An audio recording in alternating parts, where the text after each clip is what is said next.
Hi, and welcome. You're listening to the X22 Report. My name is Dave, and this is episode 1274B, and today's date is May 8th, 2017, and the title of the episode is Something is Brewing in Jordan, and it mimics past events. Let's get into the economic collapse, political and geopolitical news. Now, at this point, we've come to realize that Obamacare, well, it's pretty much doomed. Now, I'm hearing reports that they're starting to blame this all on Trump. This is why Obamacare is not doing well. Well, we know that's completely fake, phony, and false because we've been following this from the beginning. And we know out of the 25 exchanges, almost actually more than half have gone bankrupt. And we know a lot of insurance companies have completely backed out way before Trump was even president. So we know that this has nothing to do with the new president who is in office. We knew that Obamacare was dying a slow death from the very beginning. And we can see that more and more insurance companies, they are leaving Obamacare. We reported on Medicare. They are leaving Iowa's exchanges, and now it is completely empty. Aetna CEO Marco Rubio said that if Obamacare does not get fixed and nothing happens to it, it's going to continue to deteriorate. What do you mean get fixed? What do you mean do something with it? What's the problem? I thought this was an incredible program. It isn't, because the people are not going along with it. Remember, when you have something really, really great and the people love it, let's take the iPhone, for example. I mean, there's people that don't like the iPhone, but the iPhone is an incredible piece of electronics. It's very easy to use. And many people purchase it because it's easy to use. And people like it. They don't have to advertise that much. And people will get it, and they'll get the new one, if they have the money, just to have it. If the health insurance program that Obamacare put out there was so great, people wouldn't even question it. They would say, this benefit is fantastic. I need to have it. And if it was affordable, forget about it. And we can see that Aetna, they backed out because they were losing too much money. Because remember, when they created the insurance bill, they thought they were going to make all of this money. This is why in the bill, they put out a bailout clause that they would get the money no matter what. Now, again, who is this really benefiting? The insurance companies. Now, the new health insurance, well, that is the same exact thing that we have now with a different name on it. And will it get past the Senate? Most likely not. Now, today we have this story out about how Obama warned Trump about hiring Flynn. Now, it's very interesting that they decided to come out with the story right before Yates was testifying in front of Congress. So what was the corporate media trying to do? What was the deep state trying to do with this story? Well, they were trying to paint a narrative around a kind-hearted Obama where he was looking out for the best interest of Trump and warning Trump that, listen, I wouldn't hire Flynn. And we know this is completely fake, phony, and false. We know that General Flynn was given the highest security clearances by the Obama administration. But the fake news, they don't want to report on any of this. They rather make up stories because they knew that Yates was going to testify. Now, listening to Yates and listening to Clapper, they pretty much said nothing. And they keep saying, oh, this is classified. I can't tell you who I'm asked. It's classified. Instead of Congress, instead of all these idiots sitting around there asking them questions which they know they can't answer, why don't they do the most simplest thing? One, get a warrant. First of all, let me just back up for a second. Dianne Feinstein, she was out there and she was quoting the Wall Street Journal. First of all, don't bring the corporate media into this. Have your own investigation. Don't quote what the newspapers have said. You better have your own investigation that proves something. And right now they have absolutely nothing. Nothing was produced. Nothing was said. All they kept on saying, everything was classified. So what they need to do, instead of having these ridiculous talks on TV, and it's a three-ring circus, we know there's a paper trail. We know because they keep telling us that, yes, they keep records. Get a warrant and get the information if this whole entire thing is a real national security threat. You don't think at this point in time, if there really was Russian collusion and there's a national security threat, that all this classified information and getting the paperwork of who actually unmasked the information, how hard is this to get? Who signed off on it? Why is this so difficult? Because they know there's nothing there. And if they find those individuals and they let it out that these individuals signed off on something that wasn't there, they broke the law. This is why they'll never go through with this. This is why they have these three-ring circus hearings where nothing is ever said. I mean, when Trey Gowdy was hitting Comey with question after question about, don't you think that you should be investigating who did the unmasking because there was a crime that was committed? And you can see nothing was even done. Comey wasn't even fazed. But Trump did come out with a tweet where he said, ask Sally Yates under oath if she knows how classified information got into the newspaper soon after she explained it to the White House counsel, which is again against the law. Now, of course, if this question was asked, she would say, well, that's classified, and that's how she would cover the whole thing up. But instead of speaking to these individuals that can't give them any information, go right ahead and find the paperwork. Get a warrant. It's amazing how they can get a warrant for everything else. Actually, they can get a FISA warrant to spy on the Russians who actually was here in the United States. It's amazing how they were able to unmask a U.S. citizen. But nobody can figure out and go and follow the paperwork during a normal investigation. That's because they don't want this information to get out there, because it would be a scandal on top of a scandal. Now, out in Venezuela, we can see that the rioting, the protests, they are continuing. And we know that the United States government central bankers, they've been putting a lot of pressure on Venezuela. They pretty much control the monetary system where they can't pretty much do anything, and they are making that country completely suffer. And now we're getting information, and this is coming out of Thor Halvorson of the Human Rights Foundation, saying that we've reached the inflection point, and it appears that it has arrived, where the military in parts of Venezuela, they have begun to defect. They are now marching with the protesters. Dozens of soldiers are under arrest. Now, H.R. McMaster, U.S. President Donald Trump's national security advisor, met on Friday with Julio Borges, the president of Venezuela's opposition-led National Assembly, about the civil unrest, which has been near daily for 5 weeks right now. And Marco Rubio, very interestingly, came out with a bill, and this bill is about $10 million for democracy promotion, including $500,000 to carry out the activities with the Organization of American States to ensure the credible international observation that contributes to free, fair, and transparent democratic electoral process in Venezuela. So $9.5 million to carry out these activities, which basically is like a regime change in Venezuela.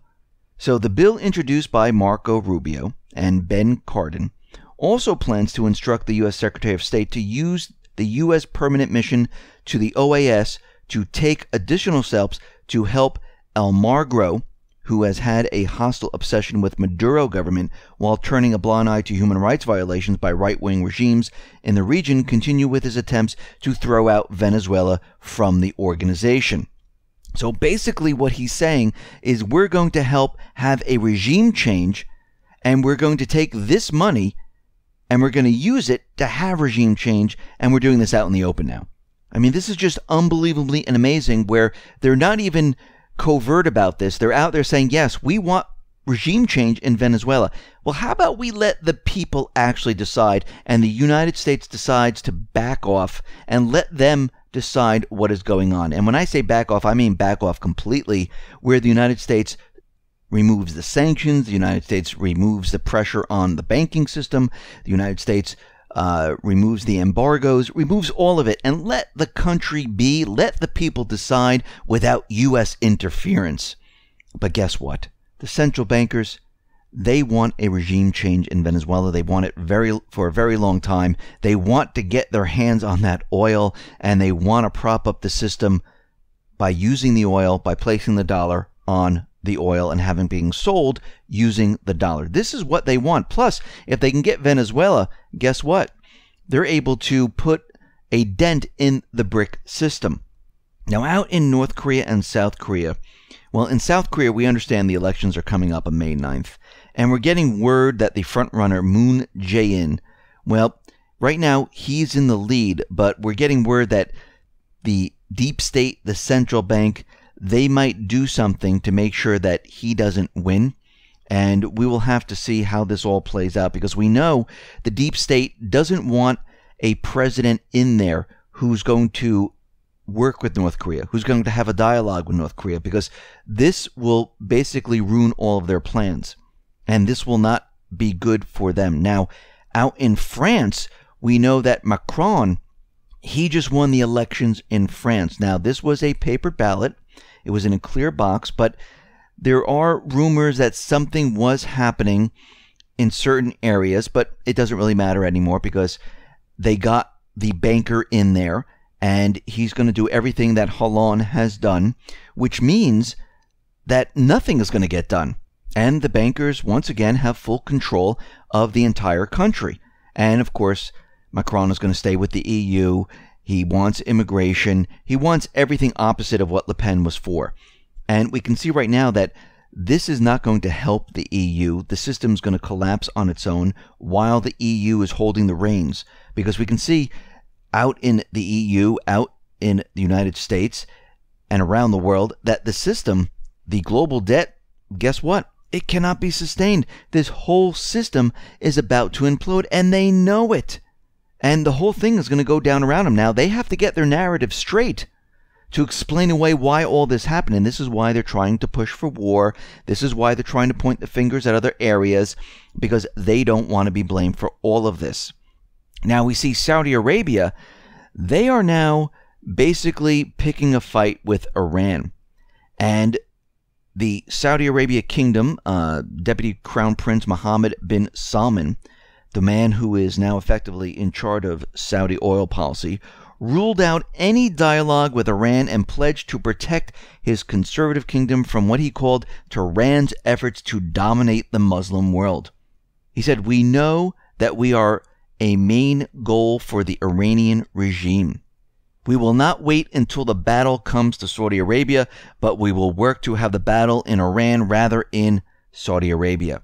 Now, we see what's happening right now. Things are going wrong for the deep state in this area. It's going wrong in Syria, in many of the other countries. Saudi Arabia was behind a lot of the terrorist groups, along with Qatar, Bahrain, and many of the other countries, and they are losing their grip on all of these countries. So what they're going to do, and remember, this was all part of the plan, was to get into Iran, and at this point they see no way out. Most likely, they're going to try to kick up some type of war. Now, they tried it in Syria, did not work with the Russians, did not work. They tried it in North Korea, and that is not going as planned. We'll have to see how the elections turn out on May 9th. So now they're trying to kick it up with Iran, where we have the USS George W. Bush, that aircraft carrier sitting outside of Iran, provoking them there, and we can see that they're continually pushing Iran. And Saudi Arabia has just made this huge push. So we can see what's happening right now. In the meantime, out in Syria, we see that safe zones they are holding. And very interestingly, violence in these areas have dropped significantly. Are they completely disappeared? No, but they have dropped significantly. And right now, Syria is saying, we do not want UN monitors or any foreign force to monitor these areas. We will do it. Russia will do it. We don't need any outside help right now. And actually, which I think is a good thing, they should monitor their own areas. It is their country. And we can see, even though the UN and the United States is continually out there saying that Assad is killing his own people, gassing his own people, even though all the chemical weapons have been removed from the country, the United States signed off on it, Russia signed off on it, the UN signed off on it, and the only group that we know that had chemical weapons were the terrorists, which were paid for by the United States government, the coalition forces, Israel, and the rest. They were supported by all of them, and they're the ones who had the chemical weapons. They're the ones who used the chemical weapons. And we can see right now that the Russian-U.S. relations, well, Lavrov and Tillerson, they're going to try to iron these out, along with Syria and other areas. They're meeting in Washington, D.C. on May 10th, and they're going to be talking about all the situations that are going on right now. So we'll have to see how that plays out. Now, we understand that there is multiple films going on in Syria about these chemical attacks, which is very interesting in itself. But we also realize that there are rumors that something is being planned in Jordan. And right now we have this drill, this military exercise out in Jordan. Now, we've seen this before during the spring and summer months leading up until August, where they had Eager Lion, a military exercise where they brought in a huge number of troops, a huge number of military assets, and they would leave it in Jordan because they would use it later for the invasion into Syria. And what we're seeing right now is the same thing happening. Now, there are 7,400 troops from 20 different nations taking part in Eager Lion military drills. This is the largest and most complex to date. Now, Jordan and the United States kicked off Eager Lion this Sunday. And this is an annual military exercise, and it takes part pretty much every year. And we've seen this before, where every time they have this drill, something happens during the months of July to August. Now, this time we're getting word that something might happen June 1st. But what's very interesting about all this is that they were preparing films about different areas getting hit with chemical attacks.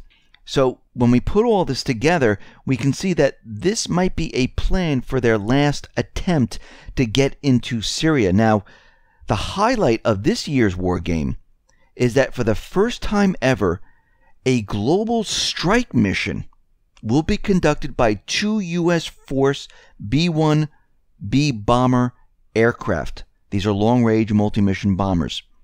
Again, very interesting because these can be used to bomb all of these areas and to go after Assad. And we know that the deep state, they have been pushing to get into Syria for a very long time. They never give up on their goal. They always come around and find another way to get war started. And what we're looking at right now is 3 different hot points. One in Syria, now Iran, and North Korea. And they're trying their best to try to get a conflict started between the United States and these countries, because they need the conflict to cover up this entire economic collapse. They need this conflict because everyone will forget everything, because war would be happening at this point in time, and people forget when there's a huge event or something big happens. Everyone forgets everything else, and all they concentrate on is what is happening right here and now. And when the war is over, nobody remembers to go back in time to what happened before the war. And then the central bankers have the ability to start the whole system over again. This is what they've been hoping for. And we can see right now they're going to be pushing their agenda, and this is something that we need to watch. Listen, everyone, thanks a lot for listening. Be well, be safe, and especially be prepared. Thanks a lot.